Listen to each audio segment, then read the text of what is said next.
नमस्कार दोस्तों, कैसे हैं आप सब। मैं हूं आपका दोस्त रवि यादव और स्टोरी टाइम 2.0 के इस नए एपिसोड में आपका बहुत बहुत स्वागत है। दोस्तों, आज जो कहानी मैं आपके लिए लेके आया हूं वो मुझे कुछ समय पहले एक सब्सक्राइबर ने ईमेल पे भेजी थी। उन्होंने अपना नाम और गांव का नाम गुप्त रखने की शर्त पर मुझे ये इजाजत दी कि मैं उनकी आप बीती आप सब तक पहुंचा सकूं।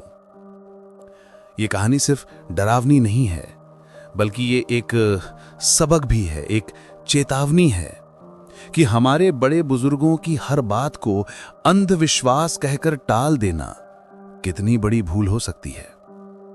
अक्सर हम शहर वाले गांव की इन बातों का मजाक उड़ाते हैं। उस पेड़ पर भूत है, उस नदी में चुड़ैल है, रात में अकेले बाहर मत निकलना, है ना। हम कहते हैं, अरे यार क्या पुरानी बातें लेके बैठे हो। जिस शख्स की ये कहानी है, चलिए हम उन्हें रोहन नाम दे देते हैं। वो भी बिल्कुल ऐसा ही सोचते थे, लेकिन एक रात उनकी एक जिद ने, एक गलती ने उन्हें जिंदगी भर के लिए एक ऐसा खौफ दे दिया जिससे वो आज तक बाहर नहीं निकल पाए हैं। तो आज मैं आपको कोई सुनी सुनाई कहानी नहीं, बल्कि एक सच्ची घटना सुनाने जा रहा हूं, उन्हीं के शब्दों में, जैसा उन्होंने मुझे बताया। ये बात उन दिनों की है जब रोहन कॉलेज के सेकेंड ईयर में था।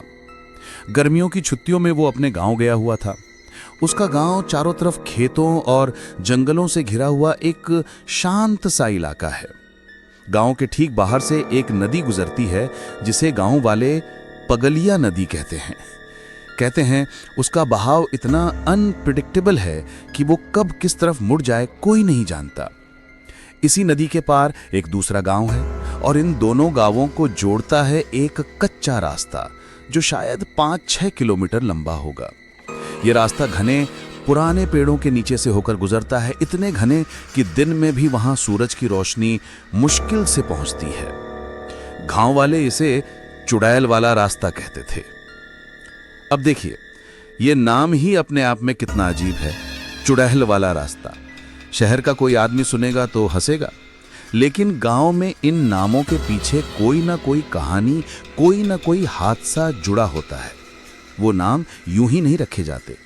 ये नाम एक तरह की वार्निंग होते हैं, एक रेड सिग्नल कि इस जगह से दूर रहो।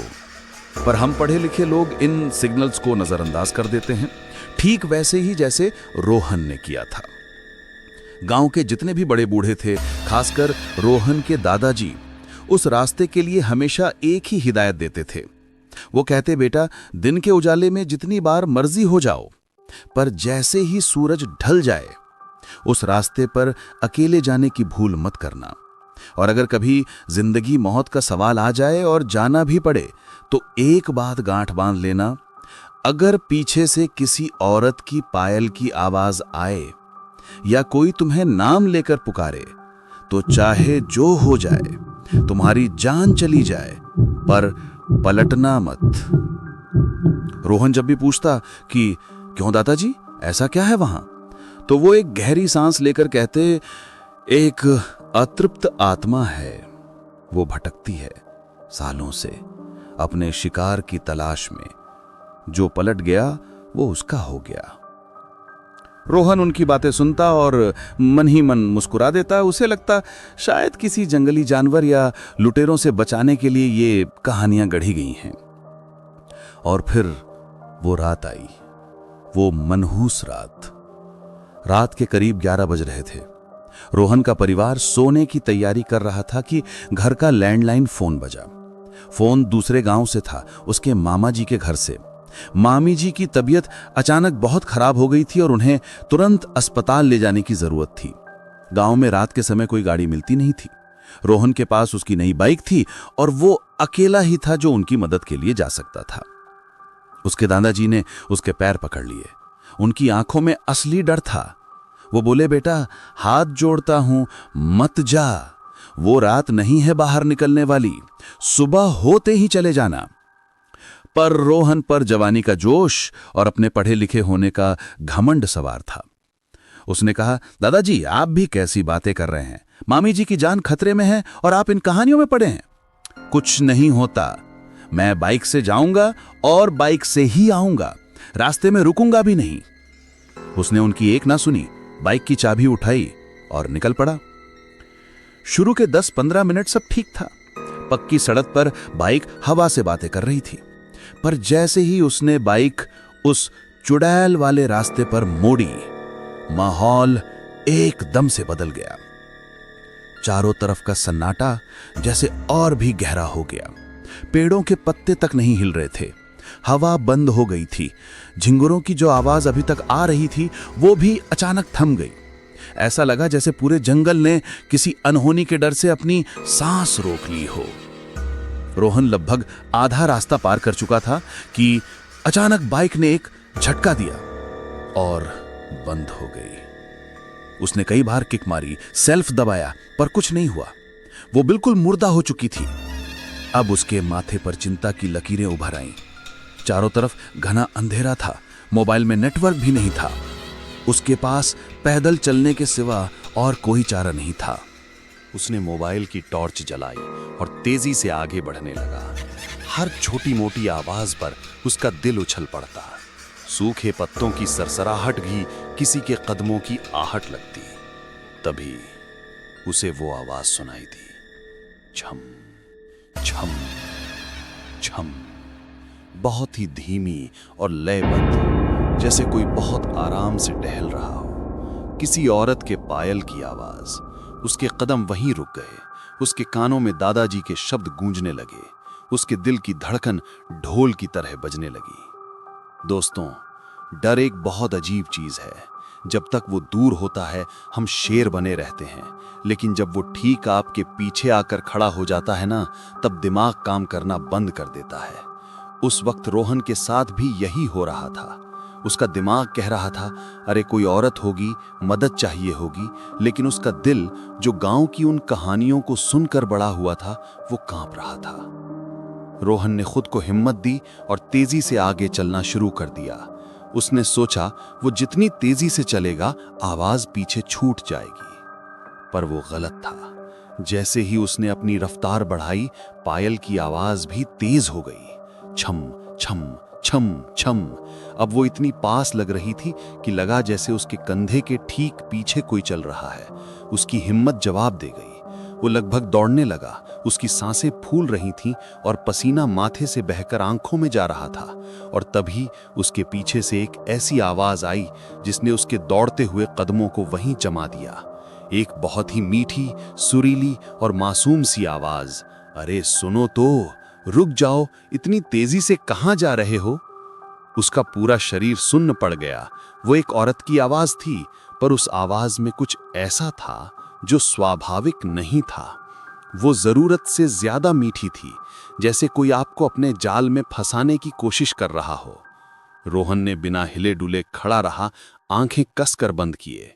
दादाजी की चेतावनी उसके दिमाग में हथौड़े की तरह बज रही थी, पलटना मत, पलटना मत।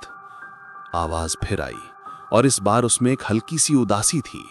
मैं रास्ता भटक गई हूं, मेरा गांव कहीं पीछे छूट गया, क्या तुम मेरी मदद करोगे?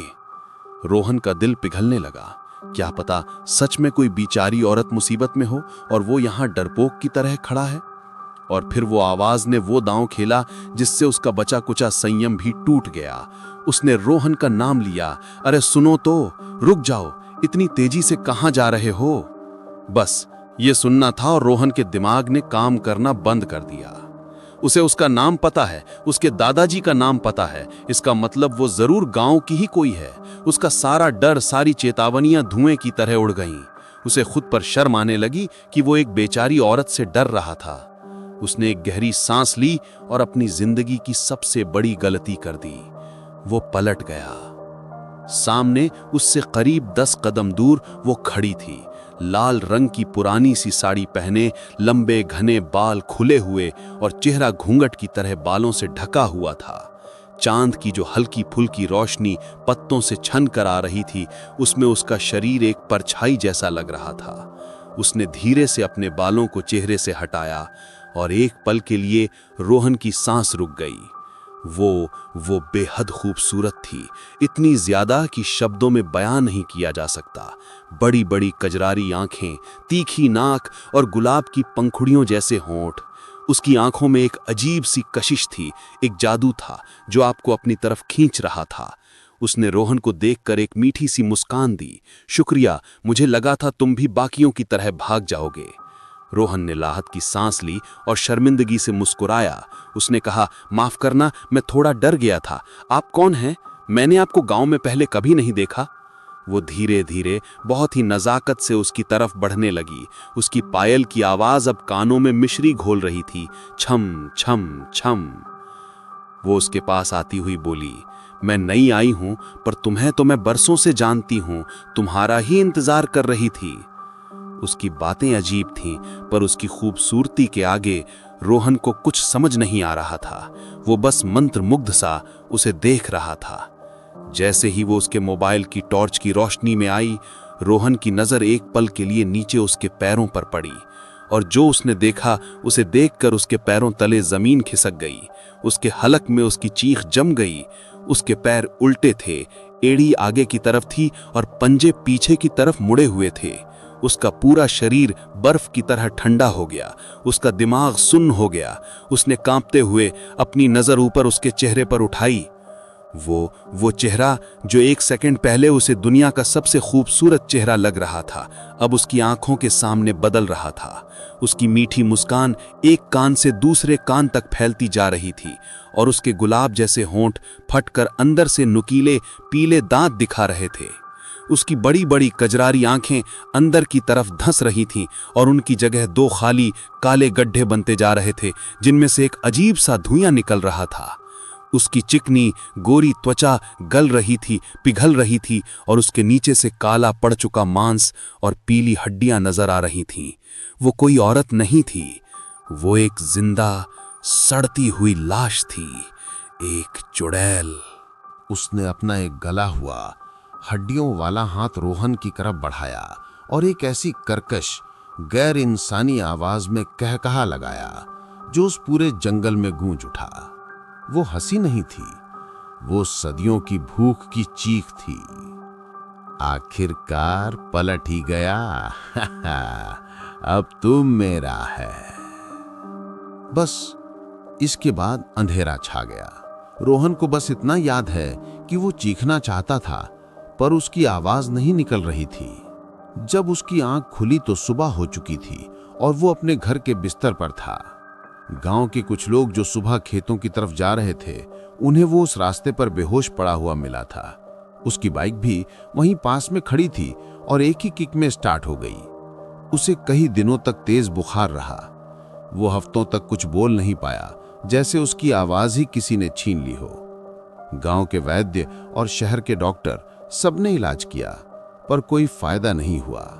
फिर उसके दादाजी ने गांव के एक पुराने मंदिर के पुजारी को बुलाया। उन्होंने कोई पूजा की, उसके ऊपर भस्म डाली, तब जाकर धीरे धीरे उसकी हालत सुधरी। रोहन ने बताया कि आज इस बात को कई साल हो गए हैं।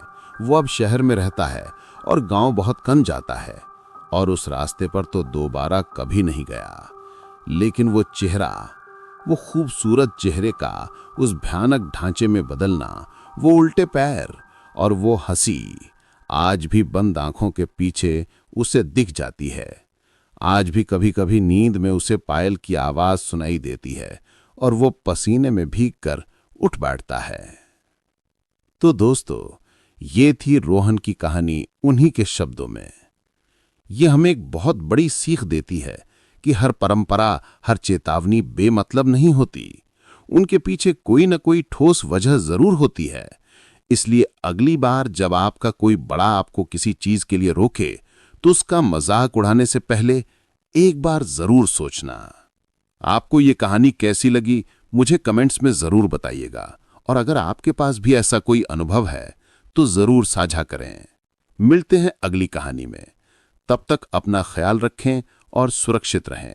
मैं हूं आपका दोस्त रवि यादव, स्टोरी टाइम 2.0 पर। शुभ रात्रि।